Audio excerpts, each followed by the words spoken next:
बुलेटिनमध्ये आत्ताच्या घडीची एक मोठी बातमी समोर येते। बातमी आहे साम टीव्हीच्या इम्पॅक्टची।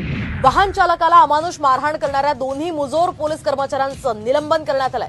संभाजीनगरच्या वाळूंज एमआयडीसी मध्ये 2 मुजोर पोलीस कर्मचाऱ्यांनी त्या वाहन चालकाला बेदम मारहाण केली होती आणि साम टीव्हीने ही बातमी खरं तर दाखवली होती आणि अखेर प्रशासनानं साम टीव्हीच्या बातमीची दखल घेतली आणि त्या दोन्ही मुजोर पोलीस कर्मचाऱ्यांवर कारवाईचा बडगा उगारला।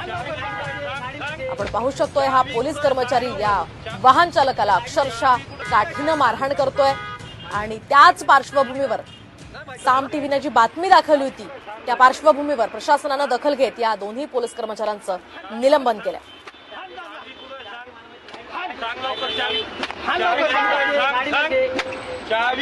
या संदर्भात आपण अधिक माहिती जाणून घेत आमचे प्रतिनिधी डॉक्टर माधव सावरगावे यांच्याकडून। माधव, काय सांगाल? आपण पाहतो या ठिकाणी या पोलिसांचं निलंबन करण्यात आलं। एकूणच साम टीव्हीच्या बातमीचा हा इम्पॅक्ट पाहायला मिळतोय, काय अधिकचे अपडेट्स?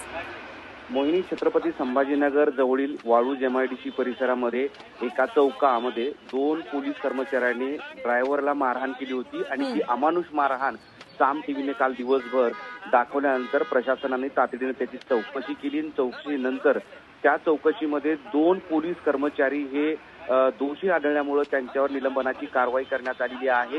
पोलीस उपायुक्त सिलवंत नांदेडकर यांनी त्याचे आदेश काढले आणि त्या आदेशामध्ये त्या 2 पोलिसांनी कर्तव्यात कसूर केली, गैरवर्तन केलं, त्याचबरोबर पोलिसांची प्रतिमा कशी डागाळली या संदर्भातले ठपके त्याच्यावर ठेवण्यात आलेले आहेत।